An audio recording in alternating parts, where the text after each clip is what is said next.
Now I see the red dot.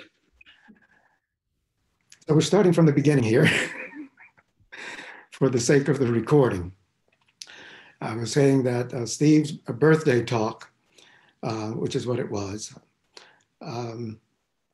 put me in mind of something I've been working on a lot lately, which is the human root. So it's a poem that even if you've only had 1 or 2 or 3 interviews, you're familiar with. But perhaps some of you don't know, so I will recite it. The human root. Coming empty-handed, going empty-handed. That is human. When you're born, where do you come from? When you die, where do you go? Life is like a floating cloud which appears. Death is like a floating cloud which disappears. Originally, the floating cloud does not exist. Life and death, coming and going, are also like that. But there is one thing which always remains clear. It is pure and clear, not dependent on life and death. Then what is the one pure and clear thing? So that's a very famous poem. Apparently it was composed in the 14th century by a Korean monk named Na-ong, who composed it in Chinese, as it would have been the practice in that day. And Korean itself was not actually a written language at that time, and Chinese was the language for any kind of high culture. So Rebecca, one of our Sangha members, thought it would be a good idea to make a chant out of the human root. And I thought that was a good idea too. So I got the Hangul, the Korean script, in order. And then with the help of Shuang, who's I think here today, worked out the meaning of each of these Chinese words that are pronounced in Korean, but Chinese. And we had the Chinese characters in Zen Master Sung San's handwriting. It's in the Compass of Zen, the chapter on the human root, as the Chinese character beneath each line. And looking at it in Chinese, I was struck by some things. Originally, it does not exist. What is that? So the Chinese character for originally actually means, it's the ideogram for root. So it's, a tree, that character, 4 strokes, and then at the bottom, 1 more stroke. That's the root of the tree. So at root is a little bit different from originally, because originally is temporal. But at root is something more fundamental than temporal origin. So at root, life and death does not exist. And then we're given the great question. There is one thing that always remains clear, pure and clear, nothing to do with life and death. So the translation in Compass of Zen is not dependent on life and death, but the Chinese means something like, does not go along, follow the conditions of life and death. It's more fundamental than life and death, certainly than life and death in any biological sense. So that's what I've been working on now, and maybe that might give rise to some question or any other question that anyone has now. Just unmute yourself and ask if you have a question.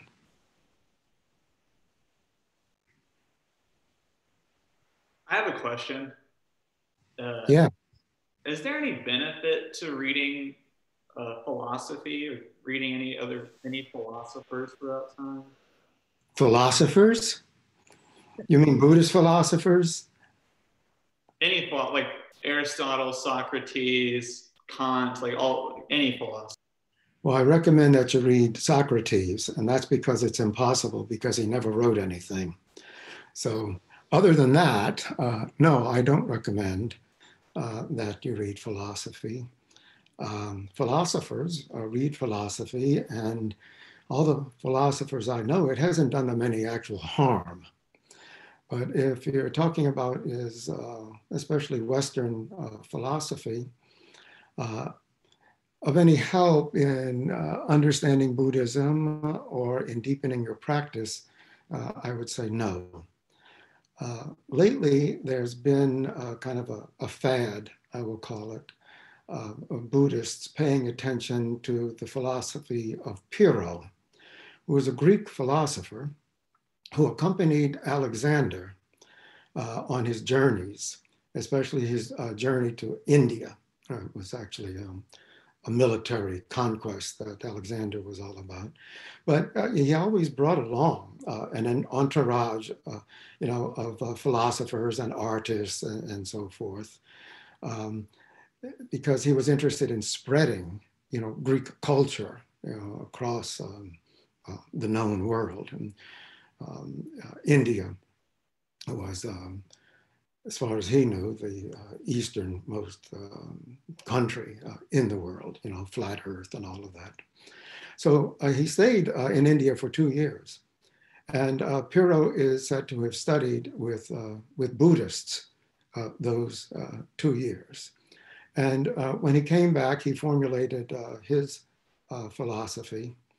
And people find in his philosophy a kind of Greek philosophical formulation of the Buddhist, three marks of existence, anatta, non-self, anitya, impermanence, and I can't remember the third one. I don't know why. I never did like it, I guess.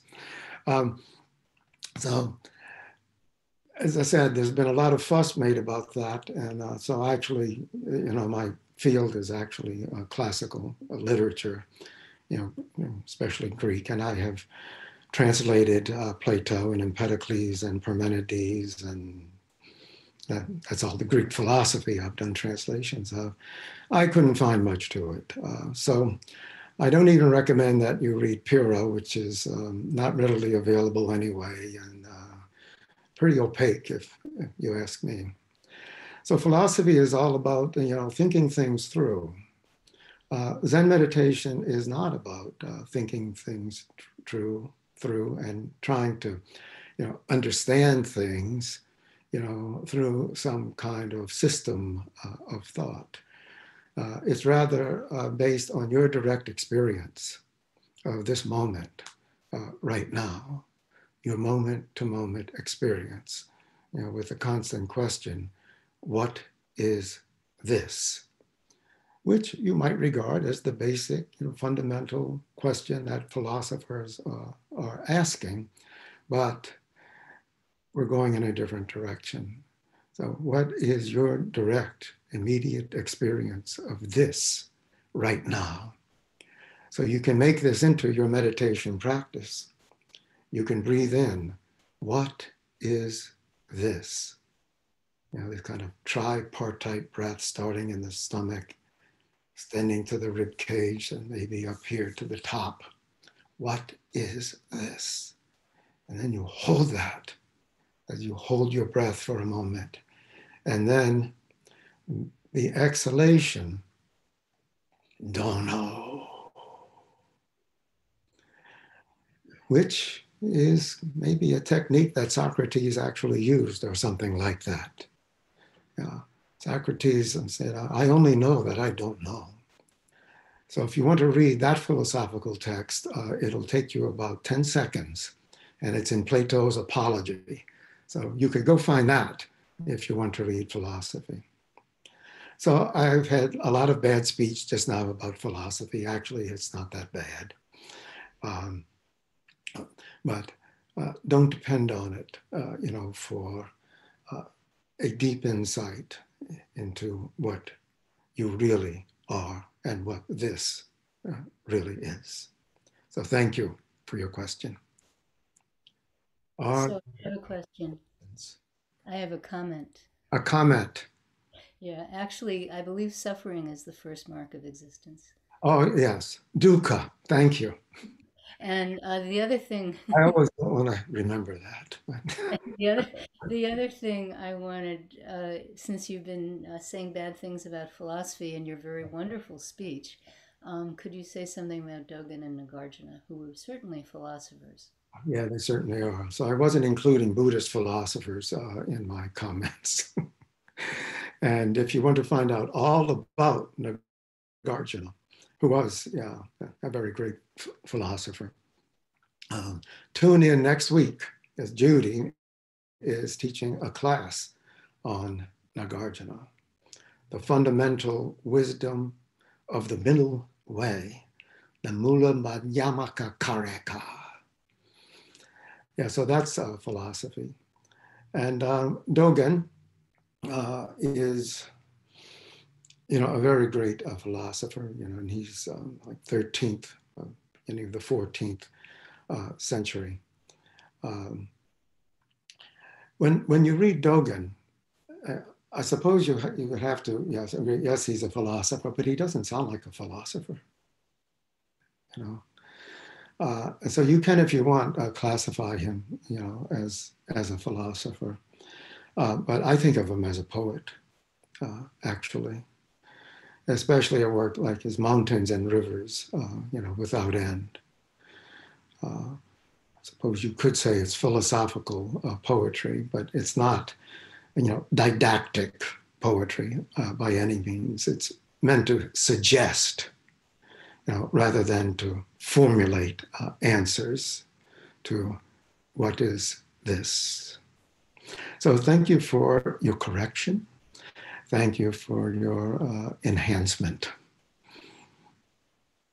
And we have time perhaps for one more question, if there is one.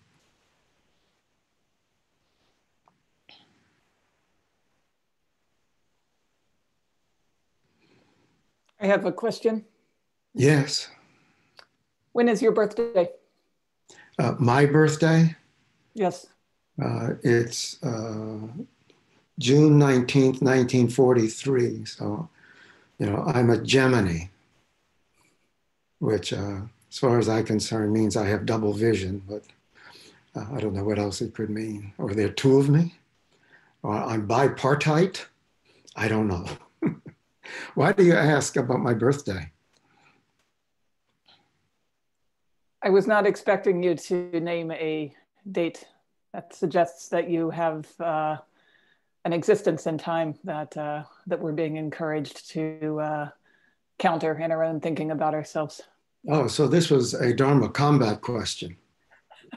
It was. Yeah, I'm sorry I didn't recognize it as such. Why don't you ask me again? I've forgotten the question. That's okay. I don't know what I would say anyway. Yeah, we could use that, as a Kongan question. What is your birthday? Now, actually, I shouldn't answer it because I'd be giving away a Kongan answer. So let's just leave it at that, okay? But thank you for your question. It's always good to have questions. I'm looking at the chat and I see Nagarjuna. It was sent privately to me. Okay. Are there any other questions?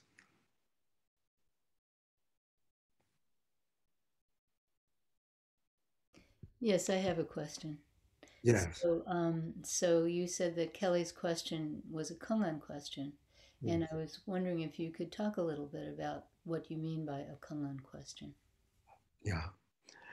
So maybe you don't know, but probably most of you do know that in addition to our regular meditation practice together, we have Kongan interviews We have these interviews twice a month, and also during our monthly one-day retreats.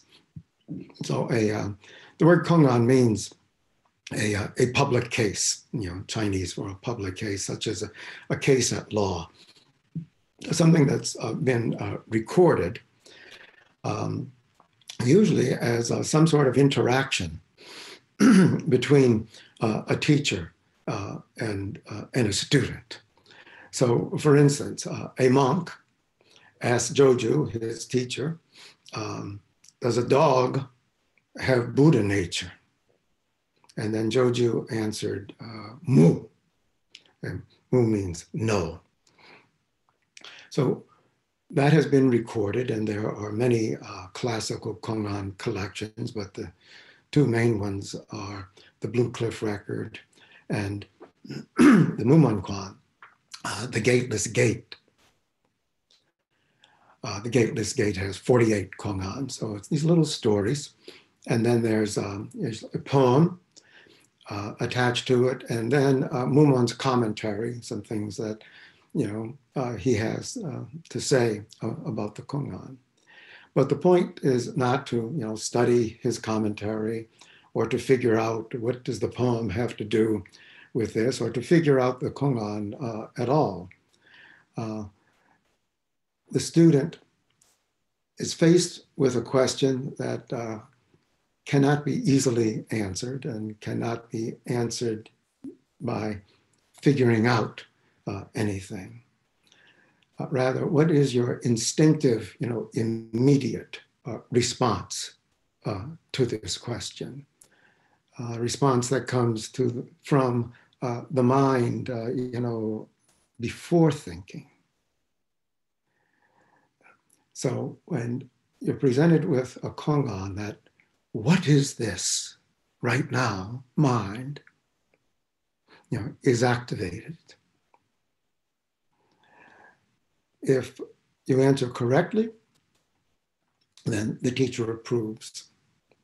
If you answer incorrectly, which is usually an answer that you might figure out in some way, then that Kongan becomes your homework.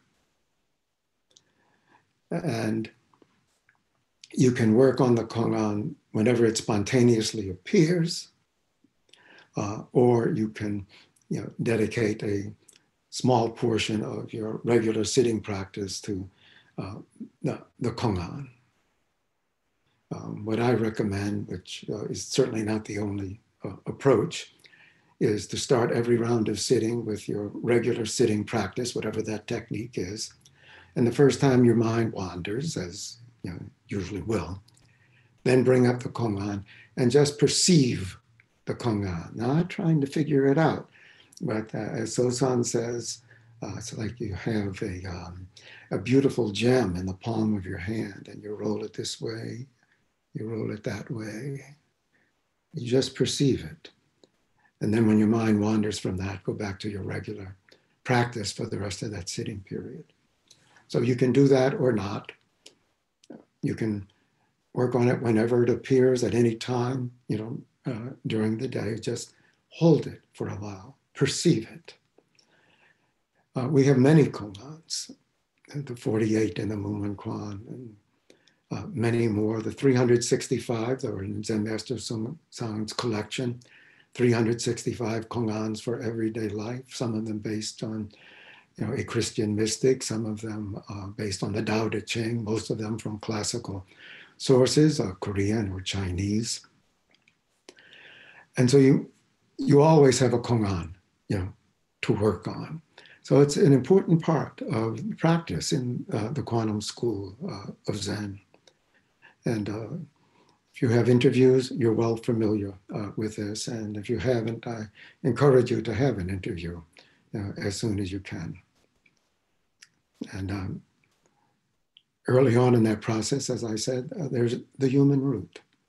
So you've had a preview.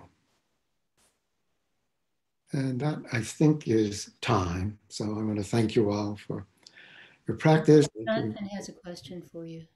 I'm sorry? Jonathan has a question. He put it in the chat box. Jonathan, a question.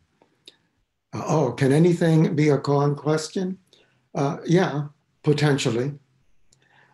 You can work on anything at all as a koan. Every moment of experience, yeah, you can hold as a koan question. Okay. What is this? What is this? And teachers are always making up koans besides the canonical one. So koans for fun and profit, I highly recommend it. Then again, I want to thank you for your practice and for your questions and just in general for your support of the Sangha in these trying times. Thank you very much.